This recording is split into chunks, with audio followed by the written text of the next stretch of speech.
আমি সিদ্ধান্ত নিয়েছি যে আর আমার দরকার নেই। অনেক কাকুতি মিনতি করেছি, অনেক অনুরোধ করেছি।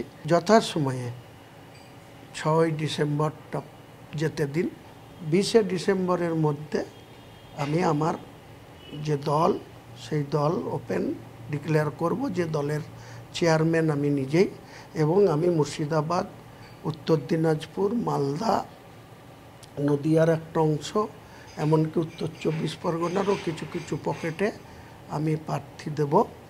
আর অনেকেই আমাকে প্রস্তাব করেছে যে আমি দল ওপেন করলে আমার সঙ্গে তারা জোটবদ্ধভাবে লড়তে চাই 26-এর বিধানসভা। আমি সিট শেয়ারিং করব, একা লড়ব না, এইটুকু বলতে পারি। সিট শেয়ারিং করবে? হ্যাঁ, অবশ্যই।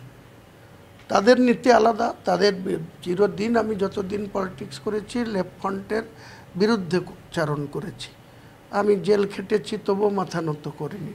তো তাদের সঙ্গে সিট শেয়ারিং যাব। বামেদের সঙ্গে? হ্যাঁ, তাদের সাথেও যাব, আইএসএফ এর সাথেও যাব। বামেদের সঙ্গেও যাবেন, আইএসএফ এর সঙ্গেও যাবেন, তাহলে আর কংগ্রেস বাদ থাকবে? কংগ্রেস বাদ না থাকলে বাদ থাকবে না তো। মুসলিমরা কি কারো জায়গির নিয়ে বসে আছে? কেউ গোটা মুসলিম সম্প্রদায়কে শুধু ববি হাকিমকে গুরুত্ব দিলেই মুসলিম সম্প্রদায় তার কথা ভেবে সব ভোট তৃণমূলকে দিতে হবে? কোথাও দস্তখত লেখা আছে? এই যে তুলাবাজ নীলিমেশ বিশ্বাস, সে মদ খেয়ে, সে ডোমকলের গড়াইমারিতে তার বাড়ি ছিল, সে বহরমপুরে এসে আগে সিপিএম করতো, শেখর স্যার ক্লোজ ছিল, এখানে ঋতব্রত বন্দ্যোপাধ্যায় সিপিএম করতো, সবাই জানেন আপনারা। সে আইনটিটিউর সভাপতি, তাকে সুবোধ দাস পুরনো তৃণমূল, তাকে সরিয়ে ওই নীলিমেশকে করেছে। তা সে ওপেন বলছে আমি ঋতব্রতকে মাসে মাসে মান্থলি দিতে হয়।